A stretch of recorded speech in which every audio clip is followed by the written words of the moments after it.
आप सभी को चैत्र नवरात्रि की हार्दिक शुभकामनाएं। माँ भगवती जगदम्बा सदैव आप पर और आपके समस्त परिवार पर अपनी कृपा बनाए रखें।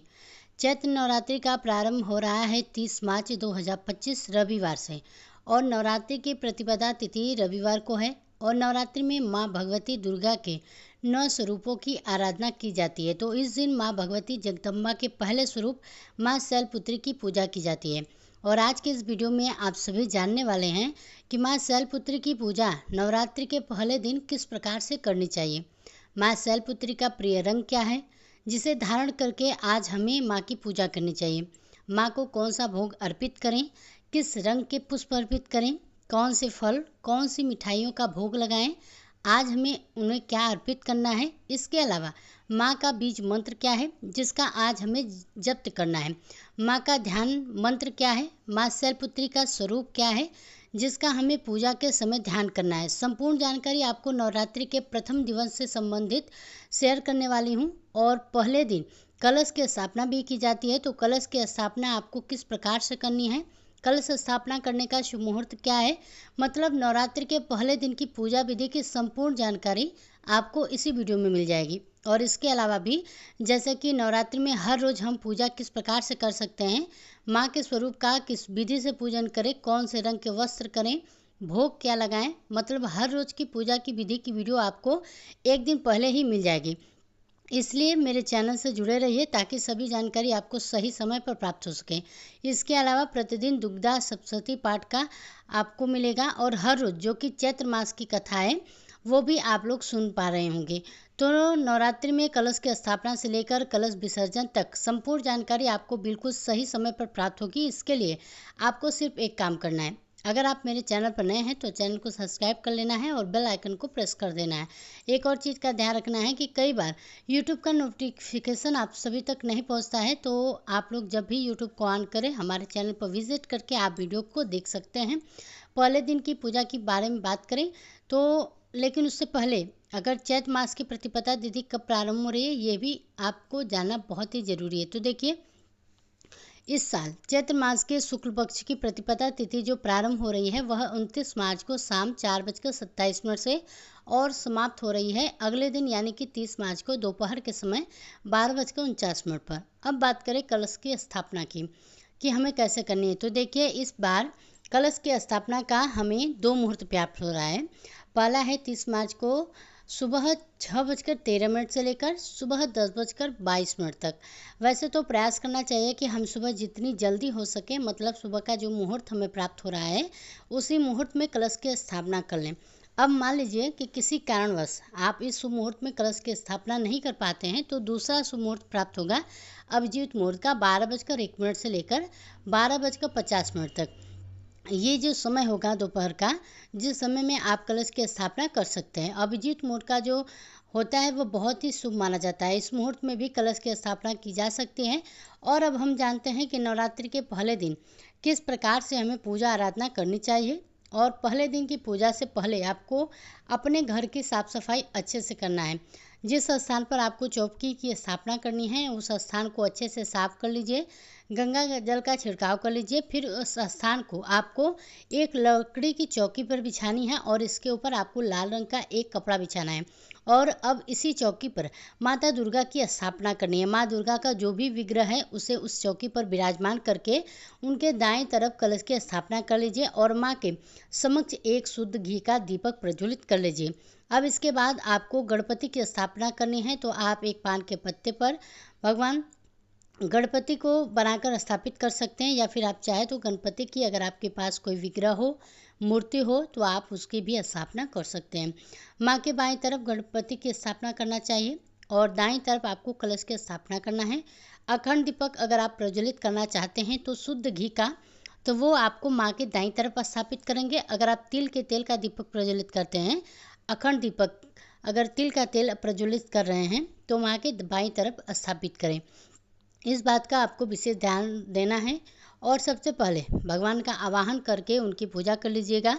और भगवान गणपति की पूजा आपको धूप, दीप, नैवेद्य, अक्षत, पुष्प इत्यादि और भोग लगाकर मतलब विधि से आप भगवान गणपति की पूजा कर सकते हैं। लेकिन उनसे प्रार्थना कर लीजिएगा कि आपकी जो पूजा है वह 9 दिनों तक निर्विघ्न पूर्ण हो जाए। और इसके बाद आपको कलश की पूजा करना है। अच्छा, कलश की स्थापना आपको किस प्रकार से करना है, देखिए आपको एक पात्र लेना है, उस पात्र में थोड़ा सा गंगा जल डालना है, फिर शुद्ध जल से उस पात्र को भर दीजिएगा। अब इसी पात्र में आपको सिक्का, सुपारी, लौंग, इलायची ये चीज़ें डालनी है।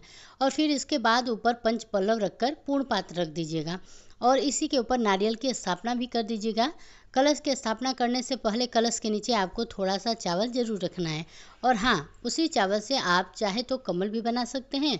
और इसी प्रकार से जब आप माँ दुर्गा की मूर्ति या प्रतिमा स्थापित करेंगे तो उन्हें भी आपको चावल का आसन देना है। मतलब थोड़े से चावल माँ दुर्गा की मूर्ति या प्रतिमा के नीचे जरूर रखना है।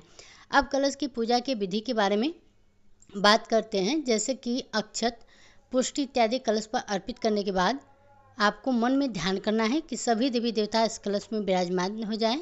और सभी देवी देवता को आपको प्रार्थना करना है कि ये सभी देवी देवता आप सब इस कलश में विराजित होता है कि 9 दिन की जो माँ दुर्गा की जो पूजा है वो संपन्न कर पाऊँ, मेरी पूजा में किसी प्रकार का विघ्न बाधा ना पाए और इस पूजा का जो शुभ फल है मुझे प्राप्त हो सके, मेरे परिवार को प्राप्त हुए। इस प्रकार से आपको सभी देवी देवताओं की प्रार्थना करके कलश में सभी देवी देवताओं का आवाहन करना है।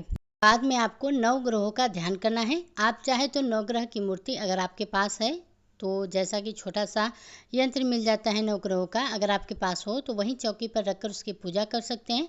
या फिर आप चाहे तो चावलों की 9 जगह डेयरी बनाकर इसे भी 9 ग्रह बनाकर इनकी पूजा की पंचोपचार विधि से धूप, दीप इत्यादि अर्पित कर सकते हैं। और ऐसा नहीं है अगर आप नहीं कर पाते हैं, सिर्फ ध्यान कर लीजिएगा 9 ग्रह का, जैसे कि सूर्य, चंद्रमा, मंगल, बृहस्पति, शुक्र, बुध, शनि, राहु, केतु, इन तरह 9 ग्रहों का आप अपने मन में ध्यान कर लीजिएगा। और इसके बाद अपने दोनों हाथ जोड़कर प्रार्थना कीजिएगा कि सभी 9 ग्रह शांत हों ताकि नवरात्रि की पूजा निर्विघ्न पूर्ण हो सके। देखिए ये बहुत ही आवश्यक है क्योंकि माँ दुर्गा की पूजा बहुत ही विशेष होती है। अगर वह निर्विघ्न पूर्ण होती है तभी हमें उसका शुभ फल प्राप्त होता है। अगर बीच में कोई विघ्न बाधा आ जाती है तो इसका मतलब है कि कहीं ना कहीं हमारे घर में नकारात्मक ऊर्जा का प्रभाव बहुत ही अधिक है।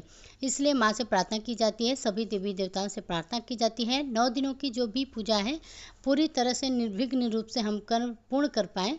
तो सबसे पहले प्रार्थना आराधना करने के बाद हम माँ दुर्गा की पूजा करेंगे। माँ दुर्गा का आवाहन कीजिएगा, विधि विधान से उनकी पूजा कीजिएगा। देखिए सप्तोपचार विधि से पूजा किस प्रकार से करना है मैंने आपको पिछली वीडियो में शेयर किया है, आप उस वीडियो को देख लीजिएगा। सप्तोपचार विधि से माँ की पूजा करते हैं तो आपको बहुत ही शुभ फल बहुत ही अधिक प्राप्त होता है और बहुत ही आसान विधि है। मतलब सभी सामग्री आपके पास होती है, आप हर चीज़ अर्पित करते हैं लेकिन उसको सही विधि से करते हैं।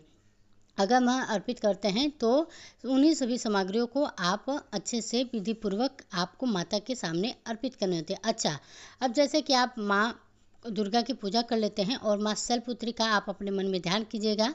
माँ शैलपुत्री का स्वरूप क्या है जिसका आपको ध्यान करना है। देखिए माँ शैलपुत्री का रंग है और वर्ण का है। माँ शैलपुत्री बल पर सवार होती है और वे एक हाथ में त्रिशूल और दूसरे हाथ में कमल का पुष्प धारण करती हैं। चंद्रमा उनके मस्तक की शोभा बढ़ाता है। माँ शैलपुत्री का ध्यान करने से पहले अपने हाथ में पुष्प लीजिएगा और फिर माँ का ध्यान कीजिएगा। माँ का ध्यान मंत्र है वंदे वांछित लाभार्थी शैलपुत्री यशस्विनी। माँ का बीज मंत्र है ग्रीन शिवाय नमः, शिवाय नमः, ये माँ का बीज मंत्र है। एक और मंत्र नोट कर लीजिएगा, वो है ओम देवी शैलपुत्री नमः। और अगला जो मंत्र है वह है शैलपुत्री रूपेण संस्थिता नमः नमः।